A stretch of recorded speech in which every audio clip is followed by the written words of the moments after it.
12시 많은 참여 바랍니다.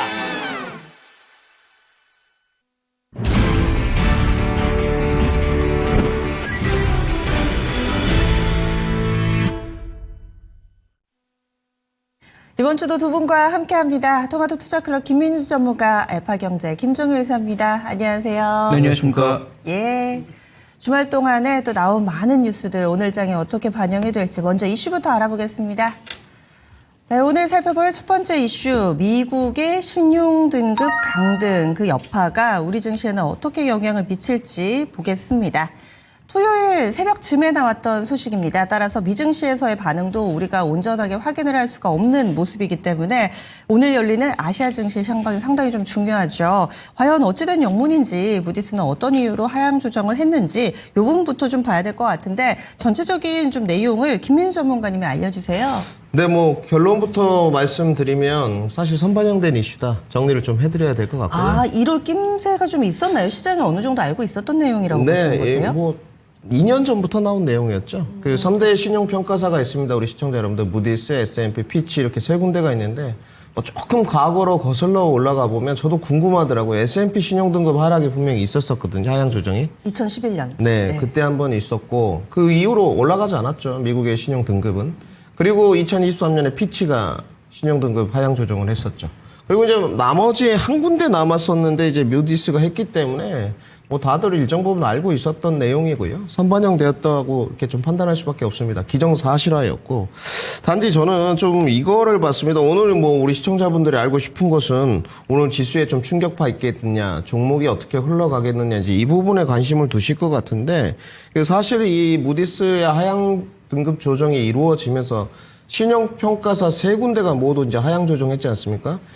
단기와 중기 평가를 좀 해볼 필요는 있습니다. 내용이 그래서 대본을 좀 보내진 않았는데 우선 단기 관점부터. 단기 관점은 충격은 분명히 제한적입니다. 일부 금리 상승 이런 거 국가 부채 우려 등등 이미 선반영 중이고요. 실제 등급이 하향 조정되어도 저는 당장 유동성이 빠져나갈 만큼의 위기감은 없다. 이렇게 분명히 정리를 좀 해드리고요. 따라서 하루에서 한 3일 정도 수준의 그냥 눌림목 정도는 가능하겠지만 미국입니다. V자 반등 3일 정도 내려간 만큼 올라갈 수 있다고 좀 보여지고 사실상 나스닥 선물 기준으로 21,500 오고 나서 조금 더 눌러주는 게 좋죠. 2,500 정도에. 그래야 더 높이 갈 수 있으니까 이제 문제는요. 중기 관점입니다. 중기 관점. 이제 이 부분이 오늘 고민을 하다가 일단 좀 덮어두고 왔는데 고점 전환의 변곡점이 될 수 있다. 이것은 분명히 좀 말씀을 드려야 될 것 같고요. 현재의 고점이 아닌 향후의 고점 전환의 변곡이 될 수 있을 것 같은데 3대 신용평가사가 미국의 신용등급을 다 하향 조정했기 때문에 상단이 열려있다 한들 조금은 제한적이지 않겠나 이렇게 판단을 하고 있습니다. 왜 그러냐면 금리 고점 지속이 계속 내용이 좀 나오고 있죠. 사실상. 그리고 두 번째가 부채 한도 논쟁에 대한 재점화가 좀 있을 수밖에 없습니다. 이 부분은 핵심으로 좀 봐야 되고요. 그리고 어찌됐건 국채 발행이 계속 증가가 이루어지면 이런 사유들이 겹치게 되면 지속적인 압박을 안 받는다? 이렇게 말하기는 좀 어렵죠, 사실상. 어떻게 그렇게 이야기를 하겠습니까? 이 세 가지가 계속 겹쳐간다면. 그래서 우리가 이 개장 방송 때 중립금리 의견도 좀 다뤘지 않습니까? 그래서 이런 부분은 향후에 미국 증시가 계속 매해마다 고점 논란이 있었어요. 미국 증시 과열이다, 못 간다. 그런데 월봉, 연봉 보면 매해 저점과 고점으로 레벨업이 되어가는 모습인데 이 부분에 관해서 좀 생각할 필요가 있지 않나. 저는 이렇게 좀 판단하고 있습니다. 그리고 단기적으로는 아까 말씀드린 흔들림의 조정, 중기적으로는 방향성 전환의 후보군은 좀 고민을 하셔야 될 것 같고요. 그 부분이 올해는 아닙니다. 올해는 아니고요. 올해 이제 좀 투자 관점으로 종목을 잡아서 내년과 내후년을 바라보시는 분들은 이 무디스의 하향 등급 조정까지 이루어진 부분에 관해서 이제 좀 고민을 해봐야 된다는 것을 좀 정리해 드리겠습니다. 네, 그렇다면은 하루 이틀 정도 가는 좀 이벤트가 되지 않을까? 그리고 장기적으로는 고점 전환의 변곡점이 될 수도 있다. 이 얘기는 국내 증시에도 동일하게 적용이 되는 건가요? 뭐 국내도 마찬가지겠죠. 근데 국내도 사실상 이렇게 지엽적인 트리거를 보게 되면 우리가 생각해 봤을 때 3,000선 넘어가지고 지난번 신고가라고 하겠습니다. 신고점을 넘어갈 수 있는 트리거가 무엇이 될까? 사실은 뭐 국제신용등급 평가인가? 이거보다는 상법 개정이라고 좀 보여지고요. 그러니까 이러한 이슈들이 있는데 미국 시장에서 뭐 상법 개정 이런 거 이루어지고 있습니까? 그 부분이 아니잖아요. 반대로 봤을 때 신용등급의 그 3대 평가사가 모두 다 다시 예전으로 미국의 신용등급을 회귀시켜 준다면 더 고점이 조금 더 열릴 수 있겠죠. 중장기로 이렇게 끌고 갔을 때. 근데 이제 일정 부분 선반영되었지만 무궁무진한 그 미국 증시의 상승에 관해서는 약간 정말 고개가 좀 갸우뚱해지는 저는 모습을 가졌고 연준이 연내에 금리 인하를 정말로 늦추거나 뭐 저는 아직까지도 기저변화가 없습니다만은 정말로 늦춘다 이거예요. 늦추거나 국채 발행을 계속 확대한다 이거예요. 이러면 정말 현실화될 수 있습니다. 고점이 당장 딱 찍혀지면서 꺾어져 내려올 수 있거든요. 그래서 이 부분은 앞으로 연준의 고뇌가 좀 깊어지는 그 고뇌가 깊어지는 그런 측면에 들어섰다 좀 봐야 될 것 같고 국내는 저는 사실상 이런 측면에서 본다면 미국보다 우호적으로 봐요. 삼성전자나 하이닉스의 여력이 좀 남아 있고 바닥권에 있는 재생에너지들이 상당히 많이 올라왔지만 아직도 갈 데가 많이 남아있지 않습니까? 우리 연속성에 관해서만 걱정을 할 뿐이지. 그러면 올해 저는 뭐 키움증권, 유원타증권 그 200페이지, 100페이지 되는 양을 다 읽어봤거든요.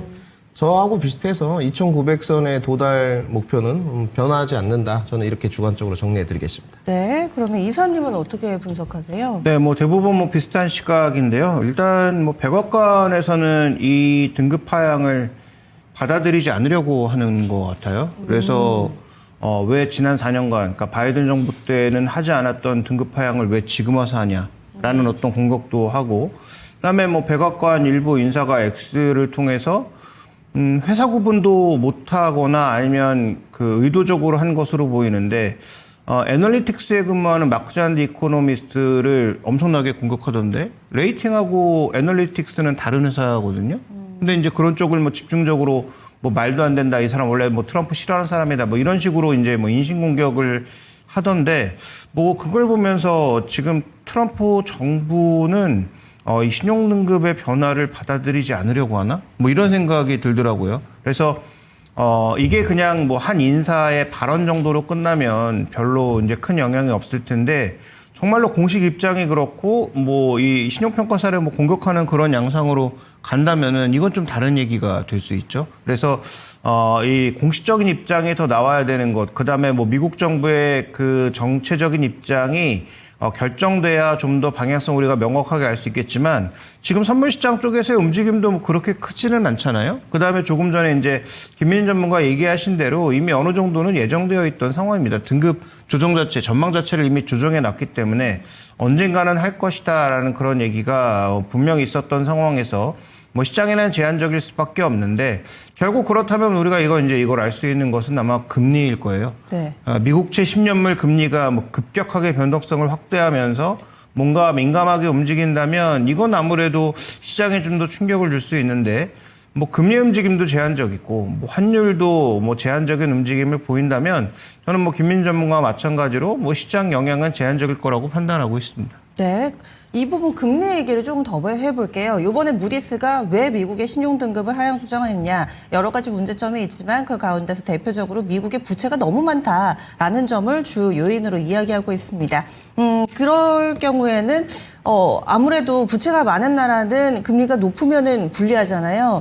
이런 측면에서 금리 인하에 대한 빌미가 하나 더 생긴 것 아닌가라는 생각도 하게 되는데 지금 현재 연준에서는 데이터 봐야 되겠다, 신중해야 되겠다라고 하면서 트럼프 미국 대통령의 금리 인하 압박을 우회적으로 계속 거부를 하고 있는 상황입니다. 연준을 압박하는 카드 가운데 하나로 또 사용이 될 수 있을 것인가? 그럼 이사님 의견 좀 주실까요? 네, 일단 그 어느 정도 연준에게도 압박 요소가 되긴 하지만 연준이 예를 들어서 이런 것 가지고 움직인다고 하면 그러니까 데이터 디펜던트라고 했는데 만약에 금융시장의 급격한 변동성에 아무것도 안 하면 뭐 영향이 있을 수 있지만 그 경우는 지금 미국 국채금리, 10년물 국채금리가 다시 폭등하는 것을 근거로 얘기하는 겁니다. 근데 변하지 않았는데 말씀하셨던 우려로 인해서 금리를 먼저 내린다? 이것도 나중에 엄청나게 욕먹을 일이겠죠. 결과가 어떻게 되든. 그러니까 현재 구간에서는 저는 연준이 만약에 미국채 금리가 막 들썩이면서 예를 들어서 뭐 누가 파는지 정확하게 알 수 없지만 뭐 미국채에 대한 대량 매도가 나오고 뭐 정리가 안 된다. 그러면 저는 뭐 그런 극단적인 상황에서는 안 한다고 했던 양적 완화도 할 가능성이 있다라고 봅니다. 그런 식으로 어떤 식의 제한적인 유동성 흡수를 통해서 미국 금융시장의 변동성 증가는 그러면 달러 패권을 중심으로 움직였던 달러 시스템이 망가진다는 얘기이기 때문에 미 연준 입장에서 그거 받아들일 수 없는 얘기거든요. 그래서 그런 극단적인 상황에서는 뭐 QT도 다시 나올 수 있다라고 보지만 그건 정말 극단적인 상황, 막 금리가 막 하루에 100bp씩 뛰고 뭐 연속 뭐 이어서 계속 움직이는 그런 극단적인 상황을 상정했을 때 가능한 것이지 저는 뭐 현재 구간에서는 지금 뭐 그럴 상황이 나타날 가능성이 적다라고 보여져요. 그다음에 그런 민감도가 만약에 나타날 거라면 가장 이제 냄새를 맡고 먼저 움직이는 게 주식시장일 텐데 네. 지금 뭐 나스닥 선물의 움직임을 보면 뭐 그런 움직임을 미리 예측하기는 굉장히 어렵다. 좀 이렇게 봐야 될 것 같습니다. 따라서 국내 오늘장에 미치는 영향도 좀 제한적일 것 같다라는 맞습니다. 의견이시죠. 알겠습니다. 현재 진행되고 있는 미국의 미니 선물, 나스닥 선물 기준으로 말씀드리면 0.66% 정도의 제한된 하락 움직임으로 나타나고 있습니다. 미국의 신용등급 하향 조정 이슈 이쯤에서 마무리해보고요. 이번에는 또 어제 있었던 국내 이슈 하나 준비했습니다. 보시죠. 대선 후보들의 1차 TV 토론회가 있었습니다. 일요일에 많이들 보셨죠? 여기에서 여러 가지 이야기들이 오갔습니다. 주제가 경제였고요. 따라서 각 후보들의 경제 공약에 대한 검증 그리고 각 후보들이 서로 또 질문을 하는 가운데서 여러 가지 힌트가 나왔습니다. 대체적으로 이 에너지 관련된 발언이 상당히 좀 관심을 모았는데 이준석 후보가 이 풍력을 관련해서 지금 단점이 좀 있는데 그럼에도 불구하고 이재명 후보의 이 풍력 관련된 공약을 좀 공격 아닌 공격을 좀 하는 모습이었고요. 여기에서 다소 좀 충돌이 발생을 했습니다. 그리고 또 김문수 후보 같은 경우는 원전에 대해서 상당히 좀 강조를 하는 모습 이런 부분들 그리고 전 정부에서 탈원전 기조와 관련해 또 이재명 후보의 공격 이런 부분들이 상당히 눈길을 끌었는데요. 그렇다면은 이 에너지 관련된 종목군들 가뜩이나 지난주에도 뜨거웠습니다. 과연 어떤 식으로 향방을 잡아갈지 김민우 전문가님 먼저 좀 알려주실까요? 어떻게 보셨어요? 네, 뭐 재밌게 봤습니다. 근데 어제 경제 대선 그 후보들 정책 토론이었던 것 같은데 뭐 사실 경제 내용은 거의 없었던 맞아요. 것 같아요. 그게 좀 아쉬웠어요. 네, 좀 아쉬운 측면이 있었고, 근데 정리를 해보면 후보들 간의 입장차가 분명히 있었는데요. 불필요한 얘기들은 분명히 아닙니다. 뭐 우리가 그 정치의 어떤 후보의 선호도는 좀 배제하고요. 보게 되면 다 필요한 내용인 건 맞아요. 그리고 어떤 그 이준석 후보의 제가 봤을 때 풍력에 대한 것은 사실 공격적인 전략을 갖고 나온 것 같긴 한데 특정 후보에 대해서 사실상 그 간헐적인 부분에 관해서는 항상 재생에너지 우려거든요. 그러니까 그 표현을 잘 못하셨던 것 같은데 뭐 굉장히 뭐 많이 배우신 분이지만 그 재생에너지가 간헐적이라는 그 단어를 갖고 있는 것은 사실상 좀 치명적이거든요. 그러니까 에너지가 여러분들 뭐 에너지 저장 창고에 아주 풍부하게 저장시켜 놓을 정도이면 상관이 없는데 재생에너지 태양광 풍력만큼은 간헐성이라는 단어에 대해서 벗어날 수가 없거든요. 그러면 그 간헐성이라는 게 충족 그 부족한 부분을 채워줄 수 있는 게 뭐겠습니까? 원전이죠.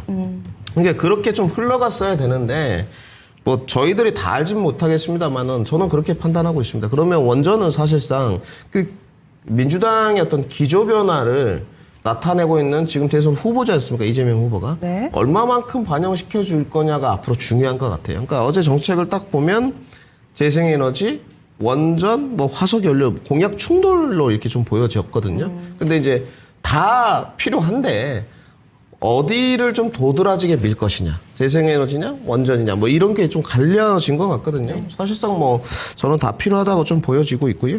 그러니까 양측 모두 재생에너지를 밀던 원전을 밀던 일장일단이 있다고 보여져요. 뭐 원전 가지고 전부 다 채울 수 있느냐 그런 부분도 아니고. 그래서 저는 이렇게 정리해봤습니다. 재생에너지의 간헐성을 생각한다면 원전의 일정 부분에 대한 활용은 필요하다. 그것이 좀 글로벌 트렌드의 변화 기조고요. 뭐 에너빌리티가 체코원전 수주한 건 그 에너빌리티의 뭐 문제고요. 그 다음에 지금까지 민주당이 주장해왔던 그 탈원전 기조가 저는 굉장히 별로였거든요. 사실상. 그 별로였던 것은 재생에너지의 간헐성 때문에 별로였던 거예요. 근데 지금은 데이터 센터, AI 반도체에 아주 그 필수적이고 대용량의 그 전력이 필요한데 네. 원전 정책을 좀 해야 되겠죠. 그래서 이재명 후보도 뭐 그런 부분에 관해서 일정 부분 좀 기조 변화 분명히 보여줬던 것 같고, 그럼 뭐 이 정도 정리하고요. 그 후보들의 내용은 저희는 궁금한 건 사실 좀 옹졸합니다만은 그 부분은 아니거든요. 얼마만큼 정책을 지속성 있게 밀어줄 것이냐. 제가 아까 뭐 대기실에 있으면서 두 분과 나눈 이야기도 그런 거였거든요. 그러니까 우리 시청자분들한테 이렇게 딱 말씀을 드리면 너무 와닿을 거예요. 이거 대선 끝나고 정책들 쏙 들어가는 거 아니야?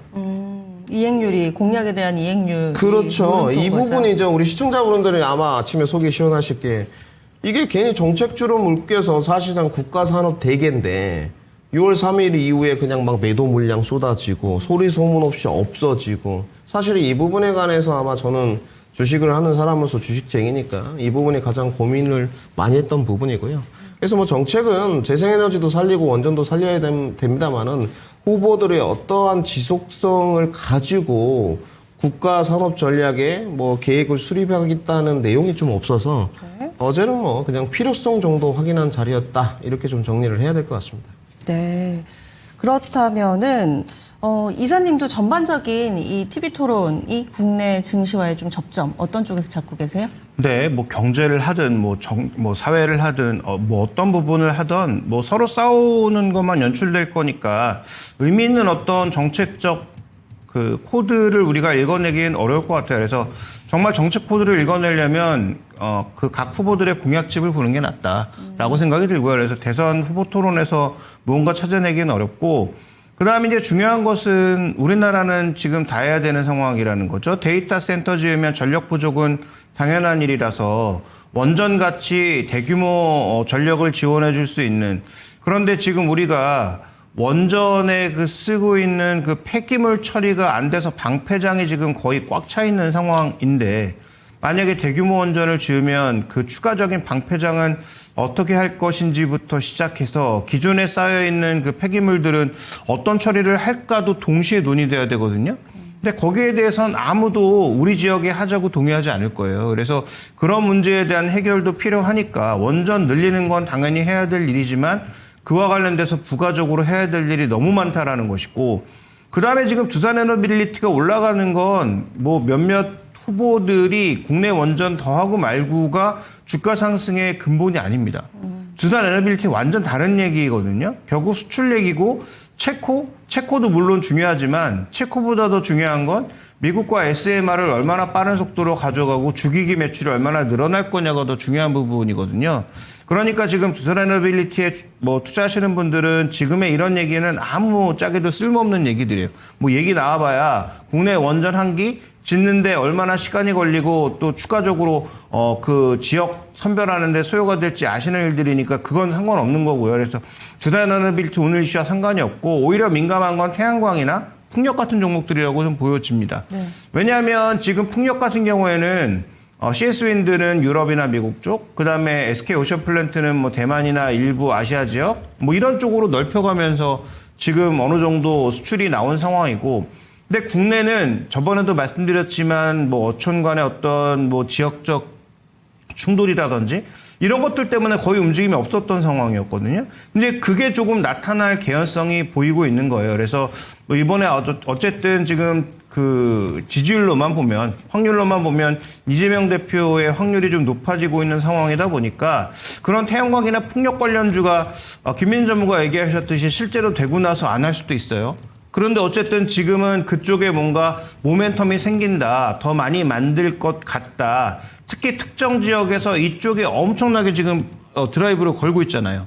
뭐 신안이라든지 뭐 새만금이라든지 이쪽에서는 지금 뭐 지역 공약을 걸고 계속 드라이브를 걸고 있고, 그다음에 지역 신문에 뉴스가 거의 매일 나오고 있거든요. 신안 지역에 뭐 얼마를 만들겠다, 뭐 새만금에 얼마를 한다, 지금 있는 태양광을 늘려서 여기다 뭐 공장 유치하겠다, 이런 얘기 계속 쏟아져 나오고 있으니까 적어도 뭐 대선 기간인 뭐 6월 초 정도까지는 신재생과 관련된 종목군들은 어느 정도 저는 관심이 좀 트레이딩 정도는 필요하다라고 보고 있고, 제가 보기에 풍력의 핵심주는 SK 오션 플랜트일 가능성이 높고, 태양광은 뭐 하나솔루션이 핵심이기는 한데 여기도 이 이슈와 상관없이 미국 쪽 때문에 핵심이기는 한데 주가가 좀 너무 빨리 갔기 때문에 OCI 홀딩스 같은 종목군들이나 오늘 또 이제 호가상으로는 강하게 움직이고 있는 HD현대 에너지솔루션 같은 종목군들이 좀 더 뭐 흐름이 있지 않을까. 다만 이제 변동성이 큰 만큼 충분히 트레이딩 기술이 있으신 분들, 그다음에 손절에 어떤 확실한 자기 목표가 있으신 분들만 접근해야 되지 않을까. 지금 가격부터는 네. 이렇게 좀 봐야 될 것 같습니다. 그래서 신재생 에너지 쪽 6월 초까지는 꾸준히 좀 봐야 되지 않을까 관심을 가져보자. 김민 전문가님도 우리 증시와의 좀 접점, 태양광 풍력주들 계속해서 갈 수 있을지 어떻게 보세요? 저는 뭐 그 김종인 선생님 말씀해 주셨던 그 내용은 거의 동의를 하고 있고요. 네. 뭐 태양광이나 풍력에 대해서 좀 봐야 될 것 같다라는 생각은 갖고 있습니다.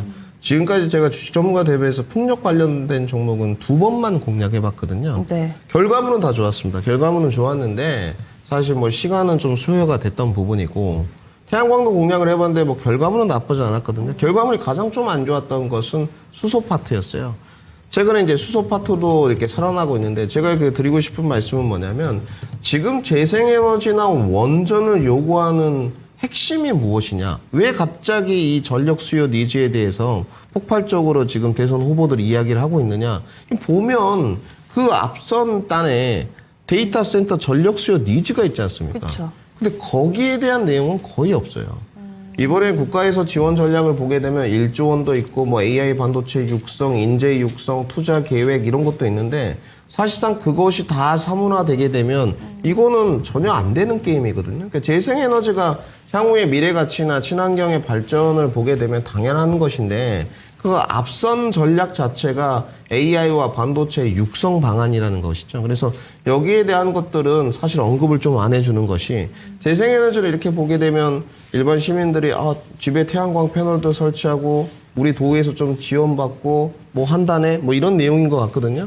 그래서 사실상 반도체나 AI에 대한 투자들을 정부들이 육성 안 하게 되면 이것도 필요 없는 거거든요. 왜냐하면 우리나라가 그렇게 국가적으로 봤을 때 전기가 부족한 나라가 절대 아니에요. 지금 항상 보게 되면 다른 나라보다 인프라도 좋고 잘 굴러간단 말이죠.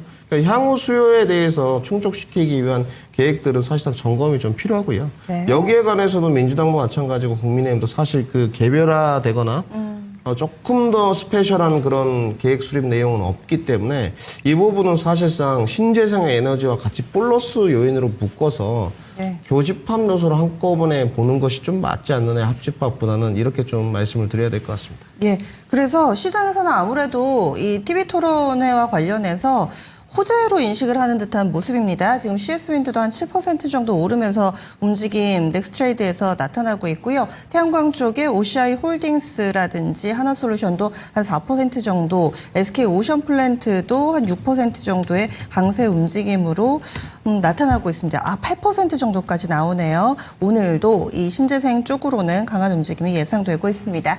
이슈 마무리 짓겠습니다. 리포트 넘어가 보시죠. 다음 리포트 첫 번째는요. DB증권입니다. 하반기 증시 전망, 만유인력의 법칙, 하나증권 에너지 화학 섹터 레포트고요. 정유화학 쪽 내용과 트럼프 중동 전략 같이 다뤄져 있는 레포트입니다. 유안타증권, 파라다이스, 요즘 카지노주들이 알게 모르게 주가가 굉장히 몇 달 연속해서 좋더라고요. 파라다이스는 어떻게 유안타증권 보고 있을지 하나씩 설명을 해주세요. 네, 에너지 쪽에서는 트럼프 정책이 굉장히 묘하죠. 어떻게 보면 자기 사위도 유대인인데다가 기존의 일기 때는 뭐 이스라엘과 굉장히 친한 정책, 유대인들과 굉장히 좀 맥락이 닿아 있는 그런 정책을 쓰던 트럼프가 지금 이스라엘로 보면 거의 주적에 가까운 이란도 풀어준다. 시리아도 모든 제재를 풀어준다. 이런 얘기를 하고 이번 중동 가서 엄청나게 뭐 많은 데이터 센터용 칩도 팔고 그다음에 뭐 계약도 맺고 왔지만 핵심은 이스라엘은 배제된 상황에서 이스라엘의 거의 적국에 가까운 국가들과 모두 무언가 계약을 맺고 오고 있다는 게 핵심 포인트입니다.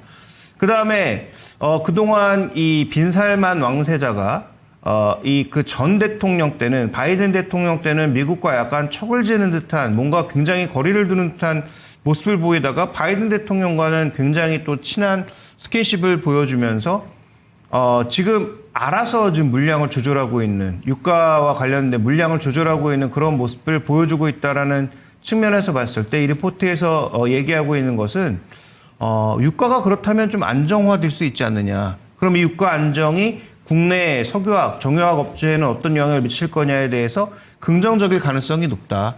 그러니까 유가가 안정적으로 올라가는 게 가장 좋은 방향이긴 하겠지만 근데 방향성 없이 등락을 하는 게 최악일 수 있거든요. 뭐 급락했다가 급등했다가 종잡을 수 없는 흐름으로 하는 게 최악인데 안정적인 흐름으로 좀 주가가 일정 부분 유가가 일정 레벨로 좀 하향 안정화되는 모습을 보인다면 국내 기업들은 원가 측면에서는 충분히 개선될 여지가 있다라고 보고 있기 때문에 이건 뭐 이제 긍정적일 수 있다라는 전략적 접근이고요. 자, 그다음에 파라다이스뿐만 아니라 뭐 GKL, 그다음에 롯데관광개발 전부 마찬가지라고 봐야 될 텐데 하반기에 이제 기대하고 있는 것은 중국 단체 관광객들의 무비자 입국 허용. 그러니까 중국이 먼저 해줬고 우리도 이제 이걸 열어주는데 시기적으로 하반기가 더 주목되고 있는 건 뭐냐면 시진핑 주석이 올 가능성이 높아지고 있다는 거죠. 에이펙 회의 때문에. 그래서 그와 연결돼서 시진핑 주석이 오기 이전에 뭐 한한령도 풀어주지 않을까라는 기대감도 있고 거기다가 이제 우리도 정책적으로 이런 걸 풀어주니까 시진핑 주석이 오기 전에 뭔가 중국인들이 더 많이 올 수 있는 그런 여력들이 만들어지지 않을까. 그다음에 1분기 실적도 롯데도 좋았고 파라다이스도 좋았고 전체적으로 다 좋았단 말이죠.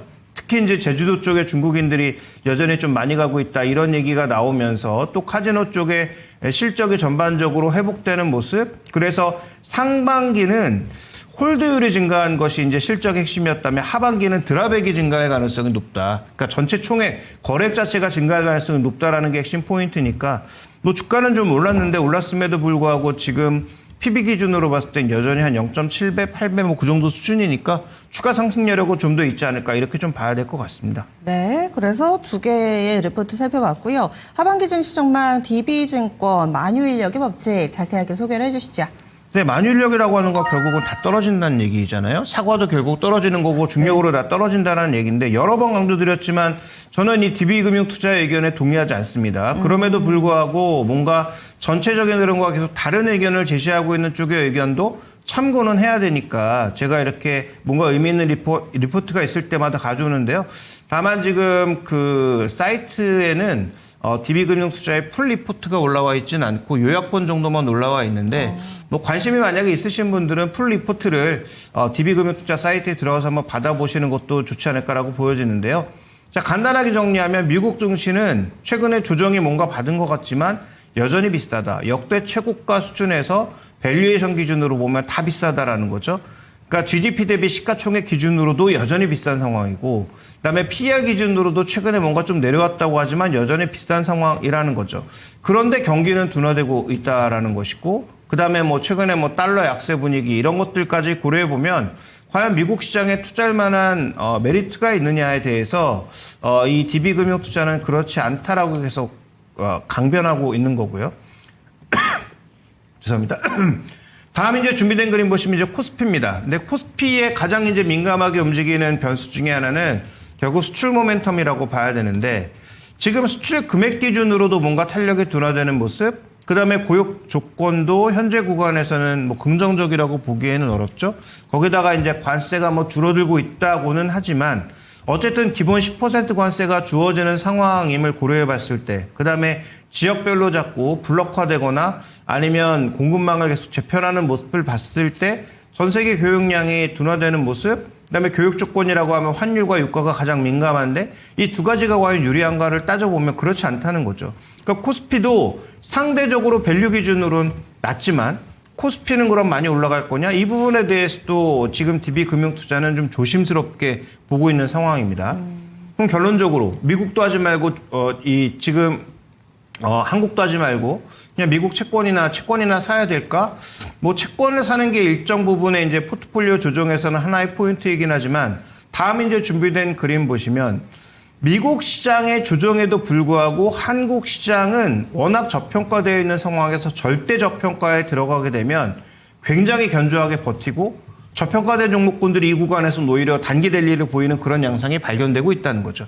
그러니까 전략적 접근에서 봤을 때 미국 시장 빠지니까 우리도 도망가야 될 건 아니고 한국 증시는 절대 저평가에 들어가 있는 상황에서 만약에 추가적으로 한 2,400선 정도 다시 내려오게 된다면 그때는 이게 락바텀 레벨이라 추가적으로 내려가지 않고 저평가된 종목군들이 올라오는 그런 상황 보여지고 있더라. 그래서 우리 시장은 뭐 추가 하락할 수도 있지만 미국 시장만큼 뭐 큰 변동성은 없고 오히려 종목별 기준으로 봤을 땐 접근할 만한 종목도 있다라는 내용이니까요.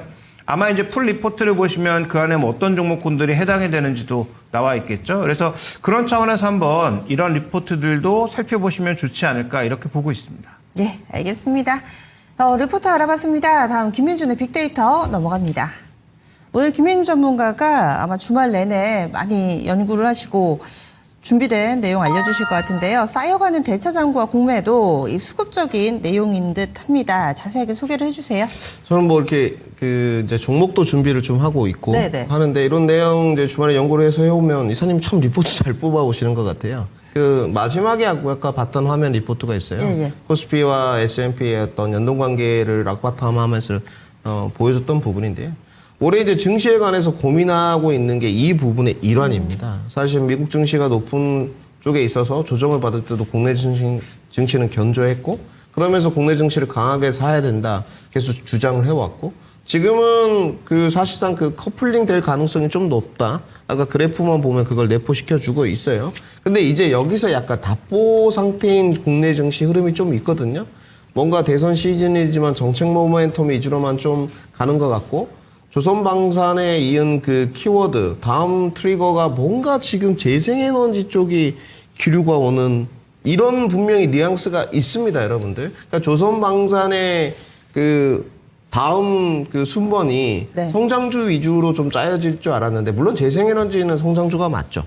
그런데 약간 반도체나 2차전지 제약바이오가 아닌 재생에너지 이쪽이 탁 들어오면서 하나솔루션, 원전, 에너빌리티 이렇게 가버렸거든요. 그러니까 이쪽이 좀 답답한데 그럼 원인이 무엇일까? 미국 시장과의 커플링 자리인 것도 알겠고 국내 증시를 올해 강하게 유지시키거나 홀딩하거나 적극적으로 조정을 받았을 때는 사야 되는 것까지 알겠는데 왜 못 가느냐? 이 쌓여가는 대차장구와 공매도라는 제목으로 여러분께 좀 설명을 해보려고 하고요. 사실상 코스닥의 지금 대량 매도가 한 이틀 정도 지속됐었습니다. 지난 금요일도 마찬가지로 여러분들 아시겠지만 코스닥의 매도세는 좀 가팔랐다고 좀 보여지거든요. 화면을 좀 보셔야 될 것 같은데 거의 3천억 단위의 지금 코스닥 매도세가 지금 출회됐습니다. 그러니까 이 부분이 여러분들 시사하는 게 뭐냐면 사실상 지금 한 2주 동안 나온 매도량보다 현물 매도가 금요일, 목요일 이틀 정도 진행됐던 부분은 사실 시사하는 바가 너무너무 큽니다. 왜 그러냐면 과연 코스닥에서 코스피 위주의 지금 현물 매수세라든지 선물 매수세를 들어오는데 왜 코스닥에 계속 현물 매도세가 나올까? 저희는 원인과 결과를 분석해 봐야 되지 않겠습니까? 그러면 답은 아까 저의 제목에 있습니다. 쌓여있는 대차장고와 공매도라고 보여지고요.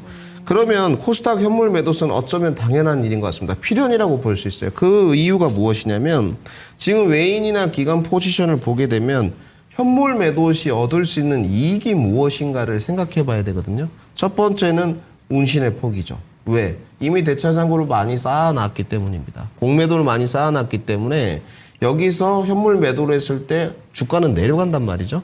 그러면 이들이 얻는 이득은 또 있죠. 근데 포지션이 확장성이 이어지죠. 왜? 대차장고를 갖다 갚았기 때문에. 그래서 이 부분을 설명드리고 싶었던 부분이고요. 그래서 현물 매도 시에 운신의 폭이 커지면서 수익화도 커져요. 그들의 공매도 포지션들이. 기간은 제가 봤을 때 길어질 것 같지는 않습니다. 대표적인 한 예의 종목만 보자면 여러 종목들이 있습니다만은 한 종목만 좀 보겠습니다. 대차장고가 그냥 감소했다는 형태를 말씀드리기 위해서 한미반도체 이런 것도 있지만 네. 에너빌리 같은 종목이 최근에 코스닥 종목은 아닙니다만 잘 가잖아요. 그 이유가 사실 화면에 나가 있어요. 최근에는 대차장고가 좀 올라가는 형태의 모습인데 그래도 파란색이 많아요. 많이 갖다 갚았어요 이미 쌓아놨다는 것을.